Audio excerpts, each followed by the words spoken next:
Islamabad Studios में खुर्रम दस्तगीर Khan, senior रहनुमा PMLN के, फॉर्मर डिफेंस मिनिस्टर भी हैं पाकिस्तान के, और लाहौर में सलमान अकरम राजा साहब, सीनियर रहनुमा पाकिस्तान तहरीक इंसाफ के, दोनों हमारे साथ हैं। दोनों को खुश आमदीद कहता हूँ। खुर्रम साहब, सियासी बातें करने से पहले ये इस्माइल हनिया वाले वाक़े के ऊपर, बहुत बड़ा वाक़या है सियासी एतबार से, आपका इसके ऊपर क्या है? क्या इसके पीछे साइंस है? क्यों ईरानियन सरजमीन को इस्तेमाल किया गया इस हमले के लिए, उनकी शहादत के लिए, और इसके क्या फॉल आउट हो सकते हैं? नहीं, मैं कुछ थोड़ा सा फ़र्क नज़र से देखता हूँ, और ये इसराइल की कमज़ोरी नहीं तो कम से कम फ्रस्ट्रेशन का इजहार ज़रूर है। दो वजह से फ्रस्ट्रेशन है। एक तो ये है कि जो 7 अक्टूबर 2023 को अटैक हुआ गाज़ा में और इसराइल पे अटैक किया, वो इसराइल का सबसे बड़ा इंटेलिजेंस फेलियर था उनकी तारीख का।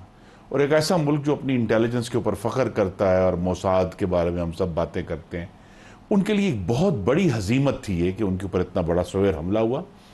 और उसके साथ अब हसीमत ऐड हुई हुई है कि अब 10 महीने हो गए हैं और वो कोई भी जो यरगमाल लोग थे उनको हमास की मर्गी के बाद बाजियाब नहीं करा पाए। एक तो ये फ्रस्ट्रेशन है उनकी, तो लिहाजा वो ये जो एक्चुअली इसराइल ने क्या किया, उन्होंने 2 मुल्कों में 2 दिनों में अटैक करके जो उनकी गाज़ा में नाकामी है उसको एक्सपैंड किया है। That's how I see it, कि उन्होंने वहाँ फवाद शुक्र को बैरूत में अटैक किया और ईरान को यहाँ अटैक किया, क्योंकि वहाँ गाज़ा में 40,000 फ़लस्तीनियों को शहीद करने के बावजूद, यानी इतना बड़ा खून कम ही बहा है इंसानी तारीख में जो उन्होंने बहाया है, उसके बावजूद उनको कामयाबी नहीं हो रही। देखिए ये बात, ये हमें हम कहें ये कि जी चलें, ये नहीं कि शायद हमास को कामयाबी हो रही है कि जी उन्होंने इतने ज़्यादा हमारे फ़लस्तीनी भाई और बहनें और बच्चे शहीद हो गए, लेकिन इसराइल को बहुत मेजर फ्रस्ट्रेशन का सामना है कि वो एक भी हदफ अपना, सवाए ये कि वो एक अंधाधुंध खून बहा रहे हैं फ़लस्तीनियों का, उनको कोई कामयाबी हासिल नहीं हुई। तो ये जो एक्सपेंशन है, ये इन्होंने कोशिश की है कि जी शायद इस तरह हम जो उनके ख्याल में जो लोग हमास को और हिजबुल्लाह को सपोर्ट कर रहे हैं, इसीलिए ईरान को चूज़ किया गया है कि ईरान में भी उन्होंने ये कहा कि जी वसन जो उनके ईरान के जो रिपब्लिकन गार्ड्स हैं वो इतने मजबूत नहीं है जितना लोगों का ख्याल है। उन्होंने ये भी इंप्रेशन दिया है, but at the same time I think ये उनका एक गलत फैसला इसलिए है कि अभी चंद दिन पहले ईरान के एक जैसे कहते हैं इस्लाह पसंद रिफॉर्मिस्ट सदर इलेक्ट हुए मसूद पेज़ेश्कियान, और उनको इस वाक़े ने उनका जो रिफॉर्म एजेंडा है उसको कमज़ोर किया और उनको फिर पुश किया है। हालांकि मसूद पेज़ेश्कियान ने बहुत अच्छी गुफ्तगू की, बड़ी अमन पसंद, कि हम सबसे बात करने के लिए तैयार है, हम चाहते हैं कि ईरान को इस मुश्किल से निकाला जाए। लेकिन इसराइल, देखिए अब क्या इस सेकेंड रिजल्ट क्या है, रिजल्ट ये है कि इसराइल सीज फायर नहीं चाहता, क्योंकि इस्माइल हानिये के जो उन्होंने शहीद किया है, अब उन्होंने दूसरी साइड के चीफ निगोशिएटर को कत्ल कर दिया। ठीक है ना, अगर गौर कीजिए कि जो शख्स आपसे मुज़ाकरात कर रहा था, जो हेड कर रहा था, आपने उसको ही उसका जो है उसको शहीद कर दिया। इसका मतलब यह है कि इसराइल जो है किसी भी तरह जंग बंदी नहीं चाहता, और यह भी एक वजह है कि शायद उनका यह ख्याल था कि अगर अमेरिका की तरफ से प्रेशर आ रहा है कुछ कुछ हल्का हल्का कि आप जंग बंदी करें, इसके जरिए तो बड़ा उन्होंने क्लियर सिग्नल अमेरिका को भी दिया है, चाहे अमेरिका इसके अंदर शामिल है, इनकी इंटेलिजेंस गैदरिंग में इनकी जो पूरी सपोर्ट है जिसके जरिए ये हुआ है। क्योंकि आपके नाजरीन को शायद अंदाज़ा नहीं है कि तेहरान का बहुत फासला है इसराइल से, तो इतनी दूर अगर उन्होंने अटैक किया है तो अमेरिका की और मगरबी ताकतों की इंटेलिजेंस और लॉजिस्टिक सपोर्ट के बगैर मुमकिन नहीं है। तो लिहाजा यहां अब पाकिस्तान का वैसे एक सवाल दूर रहा है, पाकिस्तान के सामने एक मुश्किल सवाल आ गया, और वो यही है, एजाज साहब ने दुरुस्त कहा कि पाकिस्तान को इसका हिस्सा नहीं बनना चाहिए, और हमें इसमें कोई, हमें ये नहीं कि हम कहेंगे हम कोई सालसी का किरदार अदा करेंगे। हमें सबसे पहले अपनी सरजमीन का दिफा करना है और मगरबी ताकतों को ये वाज़ेह सिग्नल देना है कि पाकिस्तान की सरजमीन अब उनके ये एडवेंचर्स के लिए अवेलेबल नहीं। सलमान अकरम राजा साहब, आपसे भी चाहूँगा आप इसके ऊपर राय दें, आपकी सियासी जमात भी और ख़ुद आपकी ओपिनियन भी, वो कैसे देखती है इस वाक़े को, और पाकिस्तान को इसको कैसे लेकर आगे चलना चाहिए? देखिए, मैं तो अपने हवाले से ही बात करूँगा बतौर शहरी। ज़ाहिर है बहुत ही अफसोसनाक वाक़या है और तशवीशनाक भी है, लेकिन मैं जिस हवाले से इस मामले को देखता हूँ वो अपने अवाम के हवाले से देखता हूँ कि हमारे अवाम पे इस वाक़े का क्या असर होगा। देखिए, बहुत अरसे से अवाम जो हैं अपने जज्बात का इजहार किसी न किसी तरीके से करते हैं। इन जज्बात को तरतीब देने के लिए हर माशरे में एक सियासी लीडरशिप होती है जो अवाम के साथ होती है, उनके जज्बात को समझती है और उसका इजहार फिर रियासत की सतह पे करती है। ऐसे हालात में जहाँ अवाम के जज्बात जो हैं वो एक तरह से रंजीदा भी हों और भड़कने की जानिब माइल भी हों, बहुत ज़रूरी है कि रियासत और अवाम में दूरी ना हो। ऐसे हालात में ज़रूरी है कि रियासत में जो अवाम के नुमाइंदे हैं उनकी आवाज़ और अवाम के जो जज्बात हैं उनमें हम आहंगी हो, ताकि लीडरान जो हैं, रियासत जो है, अवाम की रहनुमाई भी कर सके और अवाम की आवाज़ को सुन भी सके। तो मेरे लिए ये एक लम्हा फ़िक्रिया है कि हम बहुत अरसे से अपने अवाम और रियासत के दरमियान जो एक खला पैदा कर रहे हैं, वो खला मेरी नज़र में किसी सूरत भी अच्छा नहीं है। इस वाक़े से भी एक हमें सोचने का मौका मिलता है कि हमें क्या करना है। इसके अलावा भी आप देखिए, इस वक्त मुल्क में जो हो रहा है, वो बलूचिस्तान हो, वो हमारे पख्तून इलाके हों, एक बेचैनी की कैफियत है।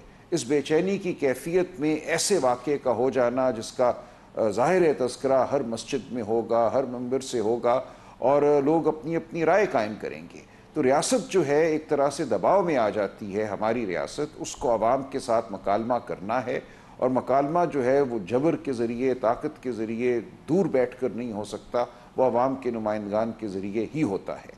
जो होगा मशरिक़ के वस्ता में वो हमारे सामने आएगा। देखिए, ये वो ऐसे मामलात हैं जिन पे तबसरा उन्हीं को करना चाहिए जो इनमें शामिल हों, जो इन पेचीदगियों को समझते हों।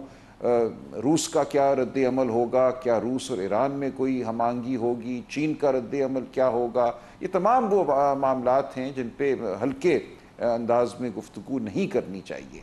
जो इन वाक़यात को, इन मामलात को अंदर से समझते हैं, जानते हैं। आपने एजाज़ साहब की गुफ्तगू हमें सुनाई, उनकी राय ज़ाहिर मोतबर है। तो हमें इन तमाम आरा को सामने रख के ये सोचना है कि इसका हमारे निज़ाम पे, हमारे अवाम और रियासत के बाहमी ताल्लुक़ पे क्या असर पड़ेगा और उसके लिए हमें क्या करना है। बाकी अस्करी दिफा तो हम करेंगे। देखिए, हमने अपने इलाके में आग नहीं लगने देनी, हमने किसी जंग का हिस्सा हरगिज़ नहीं बनना। हमारी अखलाकी जो पोजीशन है, जो हमारी हिमायत है फ़लस्तीन के लिए, वो ज़ाहिर है कायम रहेगी, कायम है। हम ह्यूमैनिटेरियन जिसको कहते हैं, एड, कोई वहाँ पे खाना भेजना है, अद्वियात भेजनी है, डॉक्टरों नर्सों की ज़रूरत है, वो सब कुछ तो हमें करना ही चाहिए। लेकिन हमें अपनी रियासत की फ़िक्र करनी चाहिए, रियासत और अवाम की फ़िक्र करनी चाहिए, ताकि हम एक मरबूत तरीके से, एक मरबूत रियासत के तौर पे आगे बढ़ें और जो भी हमें अंदरूनी और बैरूनी चैलेंजेस हैं हम उनका मुकाबला कर सकें। दुरुस्त है। खुर्रम साहब, एक बात इसमें बड़ी अहम है। इसराइल का ये जो एक्शन है कि किसी दूसरे मुल्क में जाके किसी और का कत्ल करना और मर्डर करना, असैसिनेशन, उसने तो अपने हवाले से किया है, लेकिन ये दुनिया के अंदर जो इमर्जिंग ग्रुप बन रहे हैं और वो मगरिब और चाइना, रशिया, ईरान, उनमें मज़ीद दूरी होगी कि पाकिस्तान जैसे मुल्क को चूज़ करना है। बहुत जल्द सऊदी अरब जैसे मुल्क को चूज़ करना होगा कि भाई किधर जाना है। तो लिहाजा ये जो इस तरह के वाक़यात हैं, ये मैं एक बहुत फाश गलती की, एक तो ह्यूमैनिटेरियन तो डिज़ास्टर है ही, लेकिन बहुत बड़ी फाश गलती है क्योंकि इससे दुनिया की जो डिवीज़न है वो मज़ीद वाज़े होना शुरू हो जाएगी और हम बहुत तेज़ी से जो एक कोल्ड वॉर है उसकी जो ज़्यादा गहरी होती हुई जो जहत है वो देख रहे हैं। सर, दो ब्लॉक्स तो इमर्ज करेंगे, अब ये नहीं हो सकता कि ना करें। आपका एक बनेगा रूस और चीन के हमायती याफ्ता कुछ अरब मालिक, और पाकिस्तान को अपनी पोजीशन वाज़े करनी पड़ेगी, और दूसरा वेस्ट और अमेरिका के साथ जो लाइन करेंगे, तो ये दो डिवीजन तो खुल के सामने आएंगे। ये नहीं हो सकता कि ना। तो हमें तो ये फिक्र करनी है, वाक़यात जो हैं ये इस डिवीजन को मजीद गहरा करेंगे और उसको वक्त से पहले प्रोवोक करेंगे। लेकिन खुर्रम साहब, अभी जो बातें राजा साहब ने लाहौर से की, उसमें एक हमारे अंदर चैलेंज जो अफ़गानिस्तान के रास्ते आ रहा है और पाकिस्तानी सरजमीन के ऊपर अब तो मौजूद है। सिर्फ ये नहीं कह सकते कि अफ़गानिस्तान से आ रहा है, बल्कि यहाँ मौजूद है। अब वो दोबारा से सर उठा चुका है। आपके केपी वाली साइड पूरी हीटअप हो चुकी है। बलूचिस्तान आपका वल्नरेबल है। TTP हमारी आज को एलामिया है कि हम उनको आइंदा से खारजी कहेंगे। वो पहले दिन से खारजी थे, हम कभी गुड और बैड बनाते थे, हम बेवकूफ़ी कर रहे थे, लेकिन अब हमने अपनी जगह भी उनके दोबारा हवाले कर दी। लड़ने के बाद 20 साल की लड़ाई के बाद जगह हासिल की थी, वो दोबारा काबज़ हो गए, उसका क्या करेंगे? जी, इसीलिए तो अज़्म इस्तेहकाम लॉन्च किया गया ना, जिसके ऊपर बहुत इशू बन गया और कहा जी कैसे हो रहा है, और अपोजिशन ने इस पाकिस्तान की कौमी सलामती के मामले को अपनी सियासत चमकाने के लिए इस्तेमाल किया। देखिए, बहुत भयानक खबरें आ खैबर पख्तूनख्वा से भी और बलूचिस्तान से, पर खैबर पख्तूनख्वा से ज़्यादा, और यहाँ तक कह रहे हैं कि उसके सिर्फ 2 डिवीज़न ऐसे हैं जहाँ शब के वक्त पाकिस्तान की हुकूमत की, या वहाँ हुकूमत खैबर पख्तूनख्वा जो है अपोजिशन की एक जमात की है, उसकी रिट कायम है, बाकी हर जगह रिट कायम नहीं है। और इसके लिए अगर हमें वापस लाना है तो हमें जो क्लैरिटी के साथ बात करनी है, और अब फिर चूंकि सियासी गुफ्तगू शुरू हो जाएगी, लेकिन देखिए बाद ऐसे इशूज हैं जहां आपने सियासत नहीं करनी। खैबर पख्तूनख्वा के वज़ीर आला ये नहीं कह सकते कि मैं ऑपरेशन नहीं होने दूंगा, वहां लोगों की जानें जा रही हैं, फौजियों की जानें जा रही हैं, और आप कहते हैं मैं ऑपरेशन नहीं होने दूंगा। तो इस तरह की जो गैर जिम्मेदारी है, और मैं शुक्रगुजार हूं सलमान अकरम राजा साहब के, उन्होंने एक अहम मामले पर बड़ी मोहतात गुफ्तगू की है, और यही तरीका होना चाहिए कि जब मुल्क के कौमी सलामती के मामलात है, आप इस तरह की गैर जिम्मेदाराना गुफ्तगू ना करें कि मैं ऑपरेशन नहीं होने दूंगा।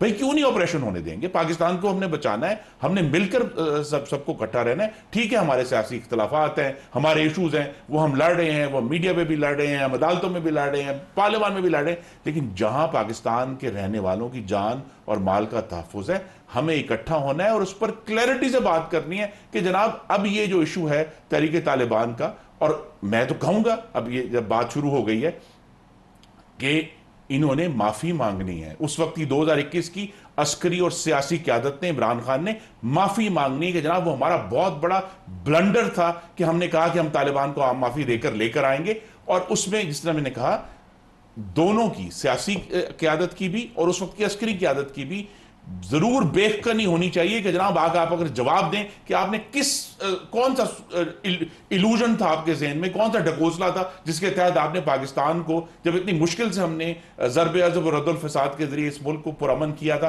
कि आपने दोबारा उसको उसी आग में झोंक दिया। राजा साहब, ये जो हमारे अंदर एक वो पता नहीं ख्याली सा हम कुछ पकाते हैं ना, वो हमेशा से मौजूद रहा है 30-40 सालों में। ये गुड और बैड तालिब की जो हम तखसीस करते हैं ना, ये भी उसी फ़नी खराबी या जहनी खराबी की वजह से ये पैदा होती है। अकाउंटेबिलिटी करनी चाहिए, चाहे वो मिलिट्री ऑफिशियल हो, चाहे वो पॉलिटिकल ऑफिशियल हो, जिन्होंने तमाम ऑपरेशन ज़रब अज़ब के बाद, रद्दुल फसाद के दौरान ही ये हमने चैप्टर खोला था, इन्होंने गलत कहा कि रद्दुल फसाद में हमने उनको दोबारा आने दिया था। ज़रब अज़ब फ़ौज ने लोगों को घरों से बेघर किया और इलाके दोबारा हासिल किए, जाने कुर्बान की इस कौम के बेटों ने, फ़ौज के बेटों ने, पुलिस के बेटों ने जाने कुर्बान करके हासिल की। हमने दोबारा अफगानिस्तान से उन TTP के लोगों को आबाद किया, स्वात अनसेटल हुआ, बनू अनसेटल हुआ, लक्की मरवत अनसेटल हुआ, अब पूरी आपकी ट्राइबल बेल्ट अनसेटल्ड है। बताइए क्या करें? देखिए, 2 बातें हैं। एक तो ये कि जो अब ऑपरेशन की इस वक्त बात है, उसकी मुखालफत कौन कर रहा है? देखिए, उसकी मुखालफत किसी सियासी बुनियाद पे नहीं हो रही। खैबर पख्तूनख्वा की तमाम जमातें, वो खैबर पख्तूनख्वा का वो इलाका हो जो पहले फाटा था या दीगर इलाके हों, हर जगह ये सवाल हो रहा है कि क्या ऑपरेशन होगा। देखिए, ये कोई नहीं कह रहा कि हमने दहशत गर्दी के ख़िलाफ़ मुहिम नहीं करनी, जंग नहीं करनी, दहशत गर्दी को हमने ख़त्म नहीं करना, जड़ से उखाड़ कर नहीं फेंकना, उस पर हम सब मुत्तफ़िक हैं।